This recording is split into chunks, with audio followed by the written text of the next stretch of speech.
Excuse me. We'd ask each one to turn to Proverbs chapter 31. And again, wish all you mothers happy Mother's Day. This message this morning will pertain to mothers. I thought many times over the last week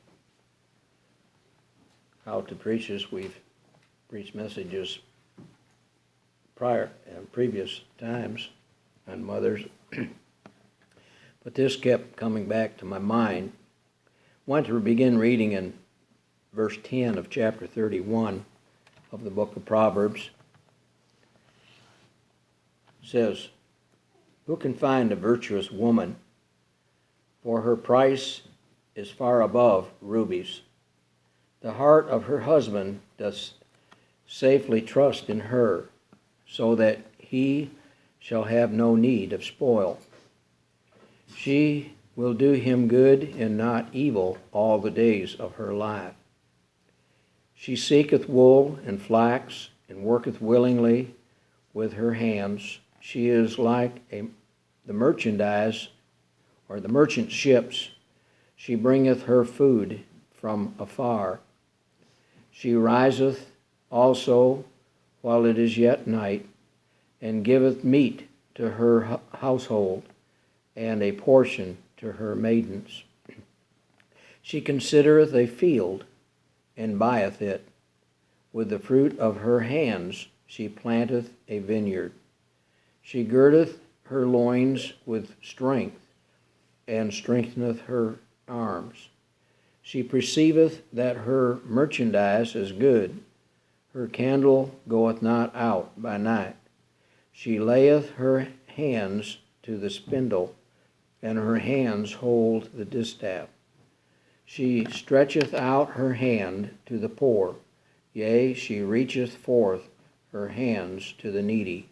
She is not afraid of the snow for her household, for all her household are clothed with scarlet. She maketh herself coverings of tapestry.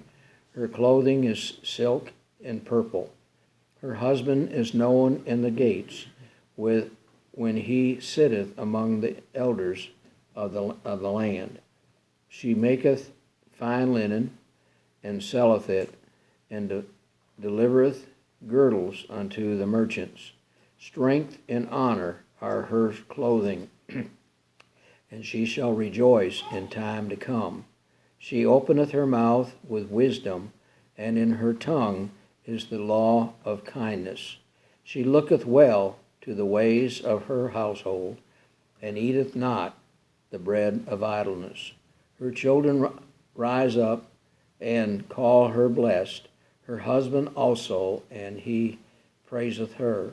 Many daughters have done virtuously, but thou excellest them all. Favor is deceitful, and beauty is vain. But a woman that feareth the Lord, she shall be praised. Give her of the fruit of her hands, and let her own works praise her in the gates." This, of course, speaks of the virtuous woman, and we'd like the thought that all mothers here today are virtuous women. They, as we see here in these verses, as we want to again look through them, describes a virtuous woman and the sacrifice that a virtuous woman, a mother, gives for her family. And many times my thoughts when I read these go back to my own mother and the sacrifices that she made. Now, as most of you know, my mother was blind in her right eye, and over time went completely blind. But she always provided for us, and even sacrificed for us.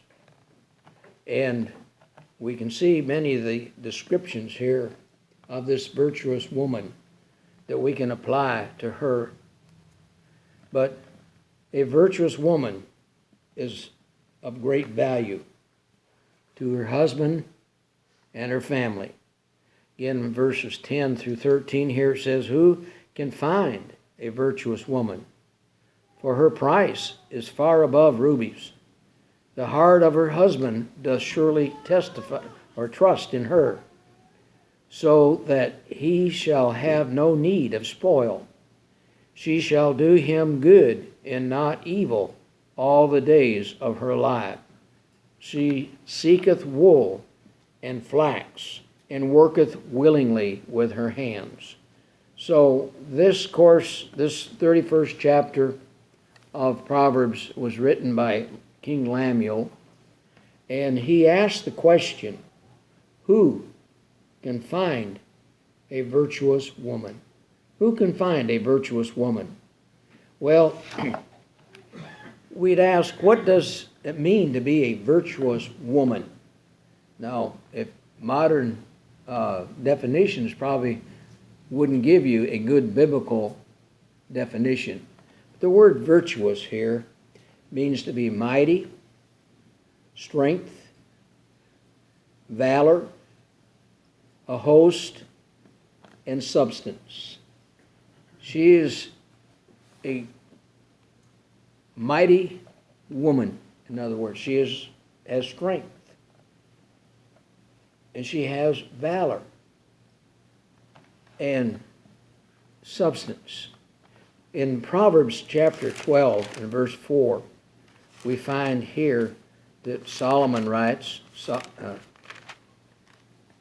Proverbs 12 and verse 4 says, "A virtuous woman is a crown to her husband, but she that maketh ashamed is rottenness in his bones." The first part we want to know, a virtuous woman is a crown to her husband.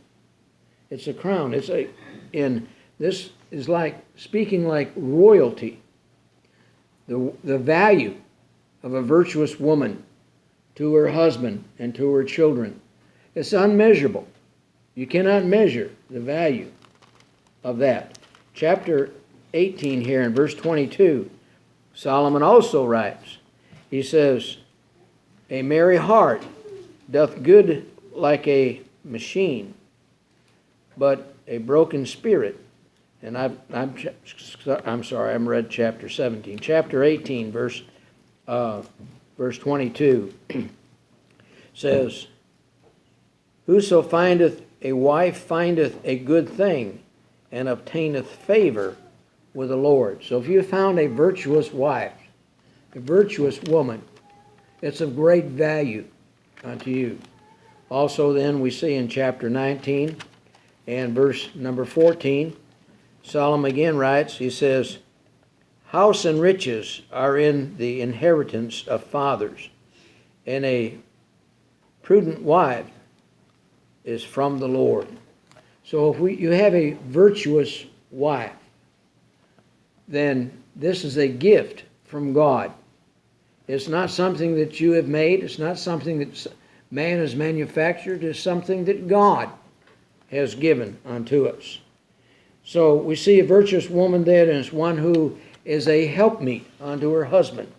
Remember at the time that God created Adam and brought all the creatures of the world, the male and the female, before him to identify them, to name them, God had said there was no helpmeet for Adam. So what did he do? He put Adam to sleep. He took from his rib a portion of Adam, and he created Eve. And when he gave her unto him, he said she would be a helpmeet unto him. And as we've seen this description of a virtuous woman throughout that 31st chapter of the book of Proverbs, we can see the description of a helpmeet. And the helpmeet is not one who rules the roost. It's not one who tells everyone what to do and what not to do. But a helpmeet, as we see it described here, is one who helps, one who does whatever is needed for the welfare of her family. A virtuous woman will be a helpmeet to her husband her entire life. Not just when it benefits her, but for her entire life. She will do her husband good every day of her life and not give any thought of failing him. In Ephesians chapter 5, we find here that the Bible tells us, and I've heard many modern thinkers to condemn what is said here. Actually, when they do, they're not understanding what the Bible says here. But he says, "Wives, submit yourselves unto your own husbands, as unto the Lord." And when I view the virtuous woman, I see the things that she does as unto the Lord. Not for self-gratification, but for the Lord. And if she does these things for the Lord, to please the Lord, she will please her husband. She will please her children. She'll please those around her.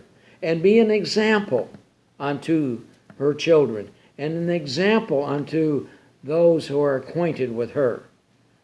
A virtuous woman will willingly work in the home to keep it for her husband and her children. And then, as we say, a virtuous woman also will use her skills to help provide for her family. Verse 14 through 17 here says, "She is like the merchant's ship. She bringeth her food from afar. She riseth also while it is yet night, and giveth meat to her household, and a portion to her maidens. She considereth a field, and buyeth it with the fruit of her hands. She planteth the vineyard. She girdeth her loins with strength, and strengtheneth her arms." So we see here, virtuous woman, a merchant ship. When we think, she compares her to a merchant ship. What does a merchant ship do? Merchant ship goes about and purchases various things, different types of merchant ships. Some would purchase food, some would purchase other, clothing or materials and various things. And as we've seen there in Tyre, that Tyre was a trading place, but a merchant ship goes about and gets the merchandise, the things that are needed. So this is what we see with a virtuous woman. She goes about and gets or receives things that are needed for her family. In Proverbs, it's not Proverbs, in Romans chapter 12 and verse 11, we see here, Romans chapter 12 and verse 11, the Bible tells us here, says, "Not slothful in business, fervent in spirit, serving the Lord." So the virtuous woman, we see here, it says she's basically saying she's not lazy. It's not slothful in business. In other words, with the business here would be the duties of a wife, the duties of a mother, the duties of a homekeeper. She's not slothful in those things. She provides those things. And she's fervent in spirit, serving the Lord. In other words, it's not for personal gain. It's not for people to put her on the pedestal, but it's service unto the Lord, to please the Lord. This is what a virtuous woman does. She does what she does for the benefit of her family, but to please the Lord. And there are not many in this world today who have any desire to serve the Lord or please the Lord. It's all self-righteousness, but not with a virtuous woman. She uses her means to purchase the things needed for her family. Again, verse 16, says, she considereth a field and buyeth it. With the fruit of her hands she planteth a vineyard, and girdeth her loins with strength, and strengtheneth her arms. So what she receives there, it's for the benefit of her family. It's for the benefit of her husband, the benefit of her children. What she may earn with her hands, she uses to provide for those needs of her family. In other words, it's not selfishness. She's not selfish in any way. She provides. She gives forth. She gives herself. She girds herself with all strength given her for the welfare of her family. And he says also then, verses 18 through 21, he says, she perceiveth that her merchandise is good. Her candle goeth not out by night. She layeth her hands to the spindle, and her hands hold the distaff. She stretcheth out her hand to the poor. Yea, she reacheth forth her hands to the needy. She is not afraid of the snow for her household, for all her household are clothed with scarlet. So she will work the night through. Her candle does go out. In other words, everybody else may retire for the night, but her candle continues to burn. And as the candle burns, she continues to see the needs for her family. She continues to serve. She continues to do what is needed. And this is, again, not to please self, but to please the Lord, to serve the Lord. And again, if our motive in anything in life is to please the Lord, is going to please those around us also. So they say a mother's work is never done. And this is what we see here then. Her candle never goeth out. It continues to burn. She continues to see what is needed for the family. Lemuel says she continually makes the garments needed to provide clothing for her family. Of course, we know today, I don't know, I know there probably still are some, but we don't know, there are very few today that make their own clothing. I can remember growing up, and my mother made some of the clothes for my sisters, and some of you may remember when feed sacks would have patterns for dresses and so forth on them, and my sisters wore quite a few feed sacks in their day. But today, what do? You go down to Walmart or some other clothing store and you buy the clothes, or you send for them in a catalog. But the thing is, providing the needs of the family, providing the needs of your children. A virtuous woman, she does care for her household. She looks to take care of the needs of her husband. She looks to take care of the needs of her children.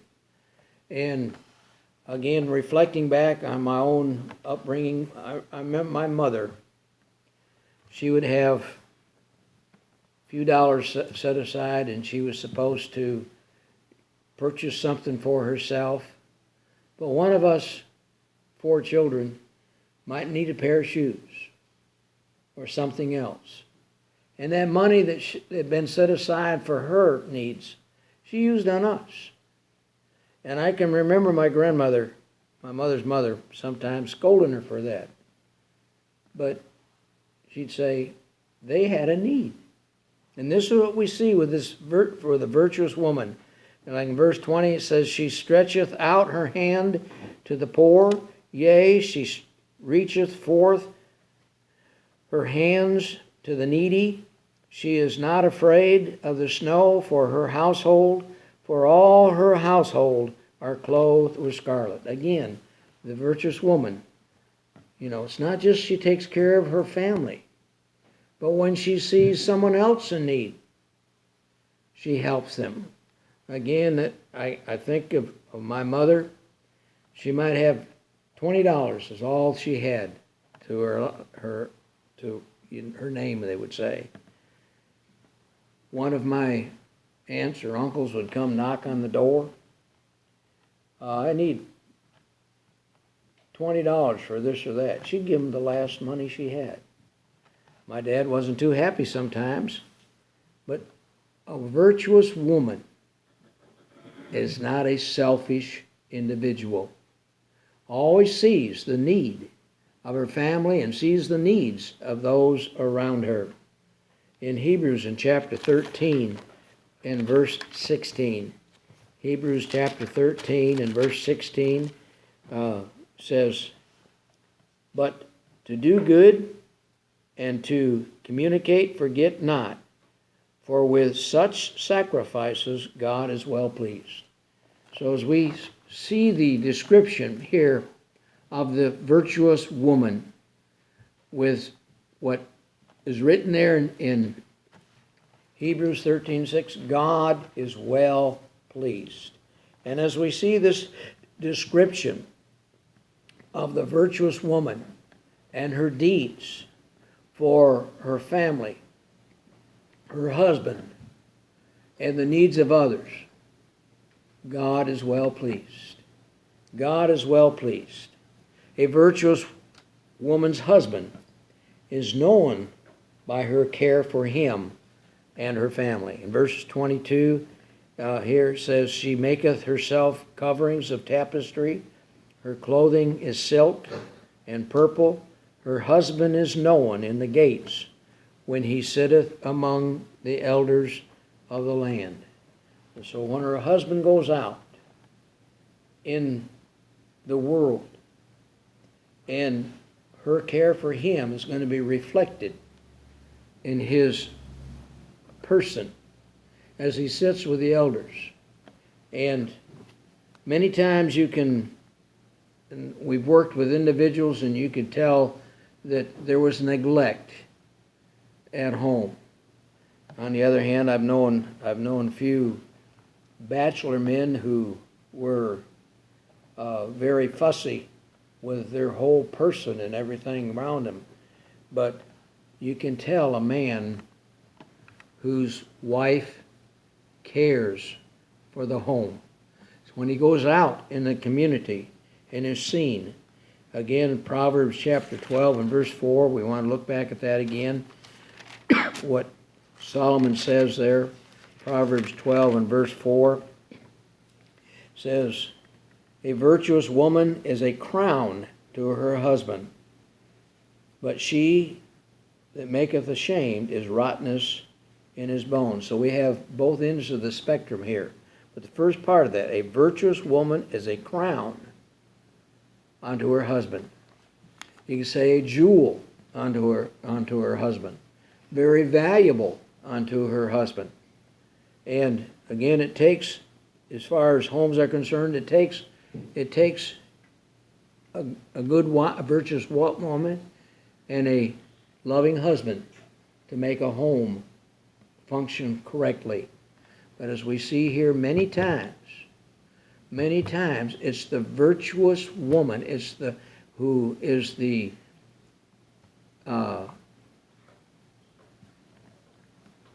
I might say the spoon that stirs the pot. It's the one that keeps things in order many times. And this is what Lemuel is talking about here, is the virtuous woman. The work of her hands she sees to help provide for her home. Verse 24 here says, she maketh fine linen and selleth it, and delivereth girdles unto the merchants. In other words, she does this to help provide for her family. It's not saying that the husband isn't able. It's not saying that he doesn't. It's saying that she does whatever extra need there is to help the needs of her family. Verse 25 says, strength and honor are her clothing, and she shall rejoice in time to come. Strength and honor. This is what clothes her. Now, it's not talking about the garment she wears, but her character. This is her character. This is what people see. This is what people observe of her. And she openeth her mouth with wisdom, and in her tongue is the law of kindness. So her work she does extra work above the needs of her own family to help the needs of the home. She,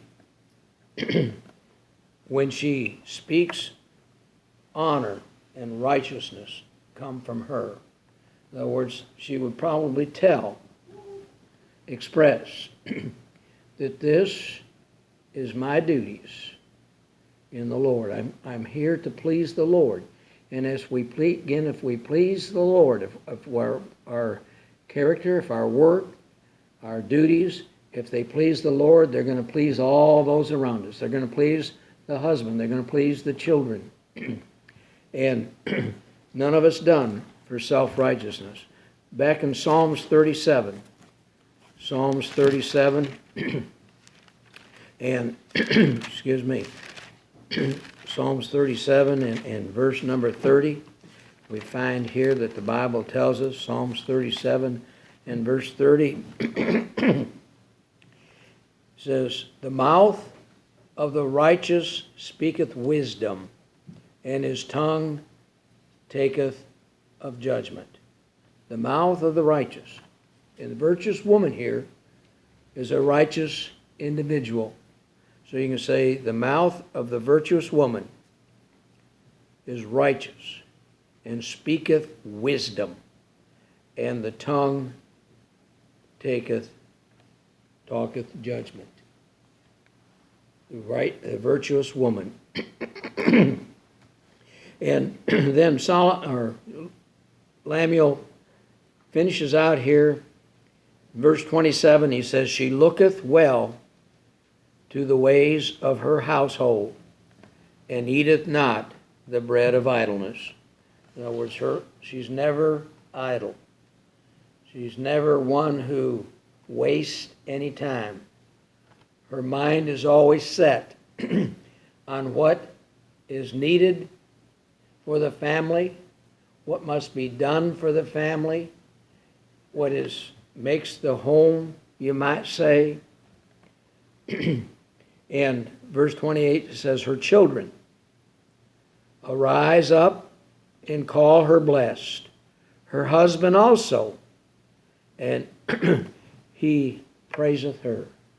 So this is the end result of the virtuous woman whose life is given for her household, for the help of her husband and the help of her children, and even given unto those others who have need, and doing whatever is needed to help supply the needs of her family. Would it say her children arise up and call her blessed? Her husband also calls her blessed, and he praiseth her. In other words, there's always a praise of compliment that comes from her children, from her husband, because of her virtue in her home. In Acts chapter 18, Acts chapter 18, and beginning in verse 1, we find here, the Bible tells us, says, after these things, Paul departed from Athens and came to Corinth.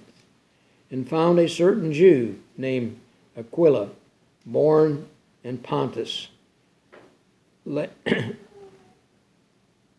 lately came from Italy, and his wife Priscilla, because that Claudius had commanded all Jews to depart from Rome, and came unto them, and because he was of the same craft, he abode with them, and wrought by their occupation.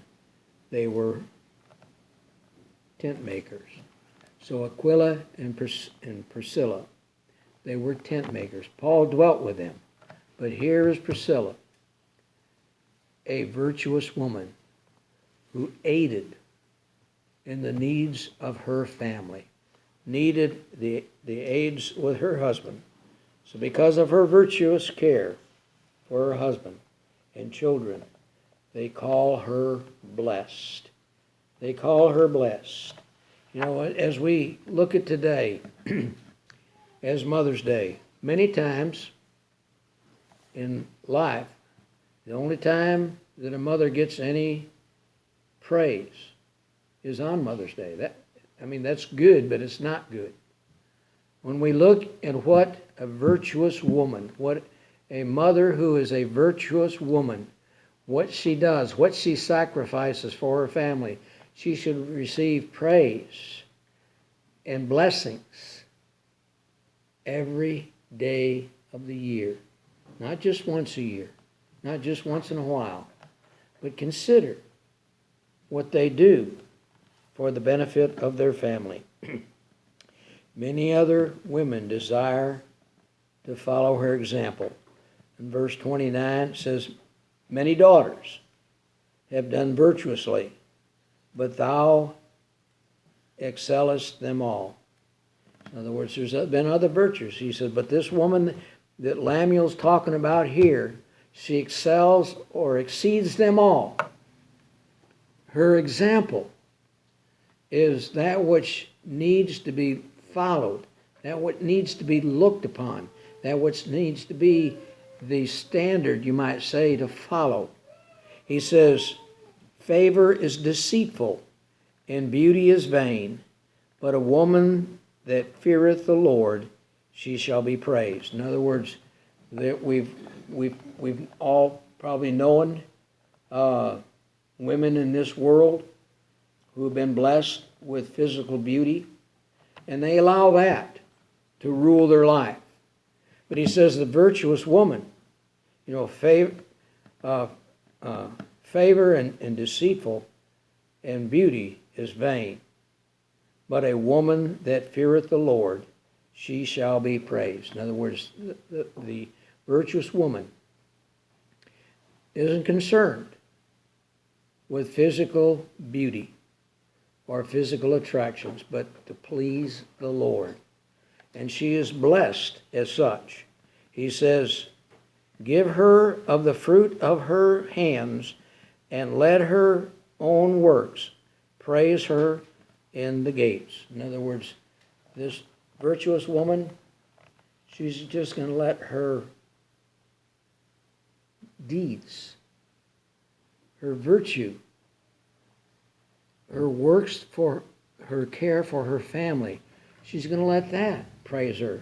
Not her physical beauty, not how she dresses or how she fixes her hair, but she's going to let her deeds, the love, the care, the concern for her husband, for her children, for her home, she's going to let that be her testimony. Pleasing the Lord. Again, not for any self-gratification, though there will be some, but to please the Lord. And this is what the value of a virtuous woman is, that they serve the Lord, and serve the Lord with gladness. They're not grudgeful, they don't moan and groan because this or that needs to be done. They do it to please the Lord. So we stand at this time and have a verse of song. We'd ask this morning if there's anything you need to bring before us, feel free to do so.